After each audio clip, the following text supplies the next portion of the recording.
I'm honored to be here. Also quite intimidated by all the legends in this room.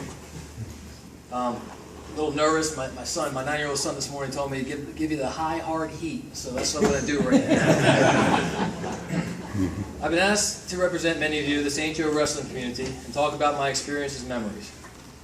Funny thing is, my memory is shot because of all the concussions I endured in high school and college. Back in our day, concussions weren't considered serious. We didn't even call them concussions. We just shook them off and kept wrestling.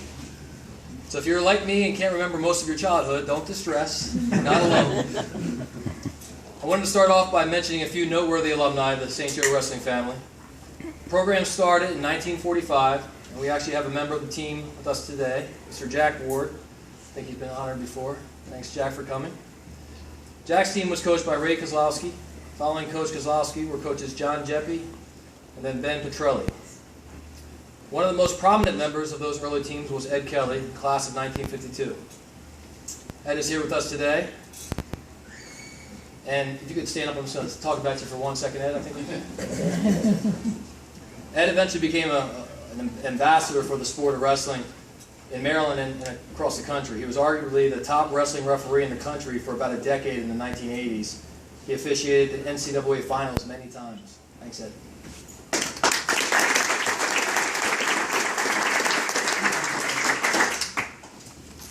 St. Joe's most dominant era started with the Hal Sparks and Neil Adelberg teams in the mid-'70s. I don't know much about those teams, but some of their star wrestlers include a fire hydrant of a man named John Hefner.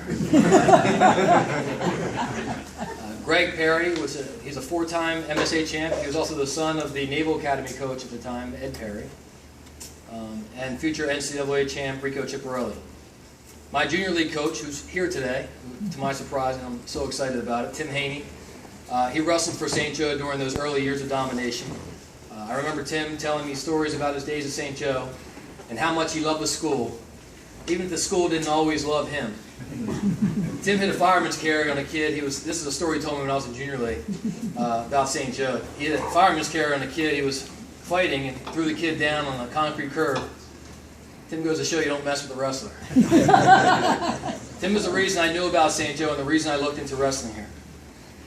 I do remember coming to St. Joe as an 8th grader, working out with the JV team, which I believe was coached by Rick Romeo at the time. And Coach Hefner was the head coach. I remember being enamored by the legacies of Coach Hefner and Scotty Schmidt. They were my Vince Lombardi and Bart Starr when I was in 8th grade. I got here as a freshman and Hefner moved on, so I was a little disappointed. I was stuck with a new coach. This guy I never heard of before, Paul Triplett. It was my first year at St. Joe. It was his first year coaching the team. I think he came from Good Counsel.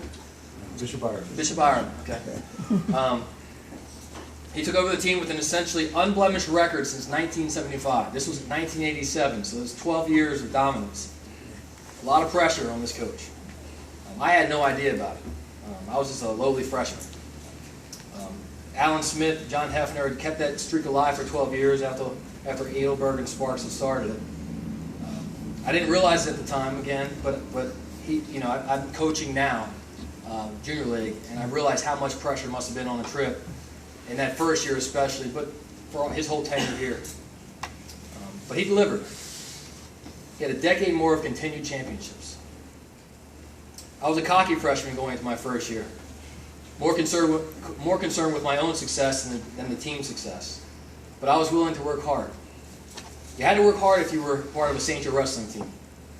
I worked harder than I ever knew possible. Over most people's entire lives, they never work as hard as we worked for those 4 years. It was practically every day of every hour of every day for the better part of 5 months. Most people have never gone hungry and thirsty for days and weeks at a time, while still going to school and working our bodies to exhaustion for 2 to 3 hours every day. If you were a St. Joe wrestler, you know what I'm talking about. If you were the parent of a St. Joe wrestler, you know what I'm talking about. Like I said, I don't remember many stories, but I remember feelings. Like the first time I walked into the wrestling room and saw the Wall of Fame. The Wall of Fame was a simple plaque with the names of all the champions on it. MSA champions, national prep champions. Who would have thought that such a simple thing as a wall hanging could make to motivate a kid to work that hard and become a champion. It worked for me. I wanted my name up there, and I wanted it up there more than once. I'm honored to know Vinny Smith, who's in the back of the room. I'm grateful for what he has given back to the Mount, especially our new wrestling room. However, I have some very fond memories of our old room, which you guys probably know about. It's kind of like when you have fond memories of your first car, even if it was a junker.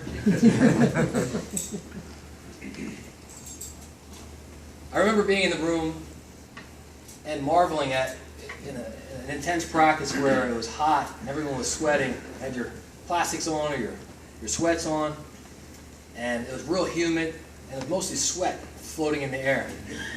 And then at the end of practice, you'd open the door up and the cold air would rush in, and all that sweat would condense on the ceiling, the concrete ceiling, and it would rain in the room. It was amazing. Inside the room, it would start pouring down rain. It was our sweat that was raining on us. How many guys, close your eyes if you wrestled at St. Joe, we're in that room. You're in the middle of that hot practice. You haven't drunk any water for days. You're sweating. You're tired. Coach says, okay, water break. Now you can't drink water. But you go out and you remember the water fountain. I think there was one right across, directly across from the wrestling room, and one at the far end. Bad memories, but I still remember the water fountain. And I remember that, close your eyes, remember the taste of that water, how cold it was, crisp it was, and you put it on your lips, you swish it around your mouth, and you spit right back out. But that was some good water. My first happy feeling at St. Joe was the elation of winning my wrestle-off freshman year right there in the old wrestling room. I can still taste it like it was yesterday. My second memory was in the same year, and I would rank it as the highlight of my whole career. Junior league, high school, college. It was when I matured from focusing only on my own success to focusing on our team's success, and the continuation of the wrestling tradition that existed at St. Joe. We were ranked number 2 in the state, and Southwestern was ranked number 1. We hosted them in a dual meet mat in the old gym. The gym was, I've never seen it like this, it was packed. Standing room only. There were TV cameras set up on each corner of the mat, at least 2, maybe 3. It was loud, it was crowded when we ran out for warm-ups. My match was the first up. To my surprise, I was more excited than nervous, and I rose to the occasion and I won. Coach Triplett later said that my convincing win set the tone for the rest of the meet, which we easily won. I was proud, and I was happy, not just of winning my match, but of being the one that set the tone for the team. We were now, without question, the best team in the state. Binky Jones, Scott Shaw, Jim Flynn, Danny Welsh, Gary Coleman, Joe Laverty, David Paul, and a few other guys. Over the next 3 years, we replaced some of those guys with guys like my brother Tony, Shane McCarthy, Kevin Neville, David Inkman, Joe Iosa, Rodney Jones, Brendan Kelly, Andy Levine, Chad Vada, and John Mack. By the way, that last name should be considered amongst the best wrestlers of our era. John Mack was my year. He never wrestled before high school. He obviously started his career on the JV team, but by his senior year he was ranked number 1 in the state and dominated pretty much every match.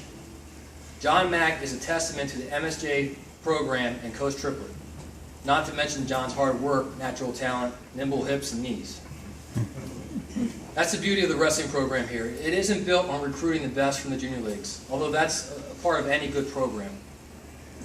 St. Joe Wrestling has always been built on hard work, sacrifice, and discipline. John Mack didn't even wrestle before his freshman year, but was the best wrestler at his weight by his senior year. That's amazing. After Tripp's tenure, the team was coached by Brian Murphy, Jay Braunstein, Kirk Salvo, and today is coached by Harry Barnaby. From what I can tell, and I've read in the papers, Coach Barnaby is doing the same thing with today's teams that Tripp and all of his predecessors did with theirs and successors. When you go from unranked at the beginning of the season to fighting for top ranking in the state by the end of the season, you must have a good coach and a good program. Do you realize that the reason that we know what hard work, discipline, and sacrifice are is because of St. Joe Wrestling? I remembered it every time I had to pull an all-nighter in college or work a 100-hour week in my career. I remembered it last month when I was hiking with my kids and was drained from exhaustion but had to keep on going. When I'm tired like that, I laugh and tell myself that at least I'm not starving in Cottonmouth. We are stronger men, living more fulfilled lives because we were St. Joe wrestlers. We were part of a program with history and family and icons. Ed Kelly, Rico Ciparelli, John Hefner, Paul Triplett, Scott Shaw, Dan DeVivo, Sam and Mac Loons, and our team mom, Mrs. Bernice. We were part of a tradition.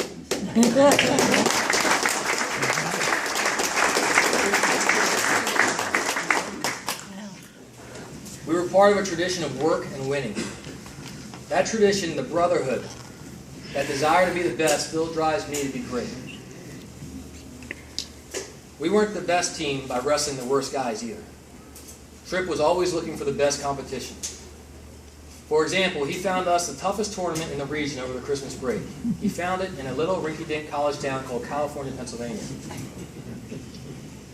He drove us up in one of those short yellow buses. Appropriate, right? I remember the look on his face when we were climbing those steep, narrow, winding, icy roads in the mountains of Pennsylvania. I think we all feared our lives would be cut short from that bus tumbling over the edge. I love that tournament even though I never won it. I loved it because I knew we were wrestling the best. I live in Jersey now, home to Blair Academy. Blair has always been good, but they are one of the best teams in the country these days. I watched them in a quad meet 2 years ago against St. Ed's, Don Bosco Prep, Wyoming Seminary, and some other top teams from Ohio to Pennsylvania to Delaware. Blair dominated everybody. I tell my wrestling friends in Jersey that we used to beat Blair in the national preps. In fact, during our era of greatness, St. Joe won the national preps 10 times. My Jersey friends are stunned. In January, I was out at a college tournament in Vegas. A bunch of my old college teammates go out to watch wrestling and catch up with each other. At one point, I was hanging out in a casino with my buddies, and a bunch of old Brown wrestlers came over and started chatting with us. Then I realized that St. Joe was pretty well represented there too. It was me, Salvo, and Ciparelli all chatting. I coached a local junior league team in my town and became friends with the head coach of a nearby Queen of Peace High School. When he found out I was from Baltimore, he told me that he takes his team down here for a tough tournament every year. I asked him what the tournament was. He said it was Mount Madness. I said, that's where I went to school. Mount St. Joseph Wrestling isn't just local. Our program has transcended Baltimore. We have always strived to be the best and to wrestle the best. St. Joe Wrestling for me has always been emblematic of the whole St. Joe experience itself. Our wrestling family is tight, but so was the family we made outside of wrestling at St. Joe. Wrestling was a tool that made me who I am. But the guys that showed me the way were teachers and coaches like Tripp, Barry Fitzpatrick, Joe Sigelski, Walt Lambert, Jody Harris, Tom Hughes, Ken Pittman, John Plaviak, and Steve Jeffrey. So as I stand up here and try to honor the storied tradition of St. Joe Wrestling, I also want to honor the tradition of great teaching and mentoring that has always been pervasive at St. Joe, but especially during my time. I was challenged to understand that one of the main messages of this St. Joe education is the value of enduring personal relationships. Our camaraderie, our tradition, our wrestling family spans generations and speaks so clearly of a school and a sport that made a difference in our lives. Our kids should be so lucky. That's it.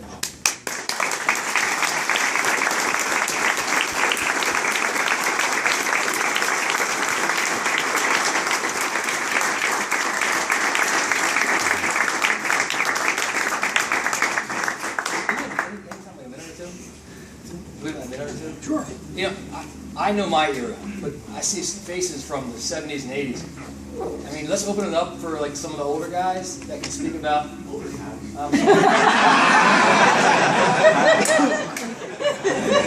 Anybody wants to use a story? Ed.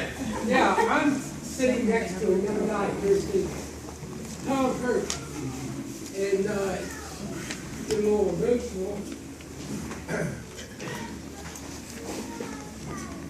His dad and I were best friends, and we went to school here together, and we used to talk and say that we would never give our 4 years here at St. Joe for anything.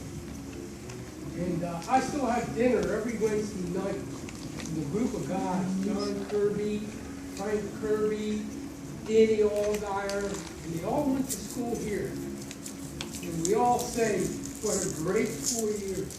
Camaraderie, the values, the comradeship is just unattainable anywhere else. And I spent 33 years working in public high schools. So just be thankful that we had the great education that we had and it continues here today. Have a good day.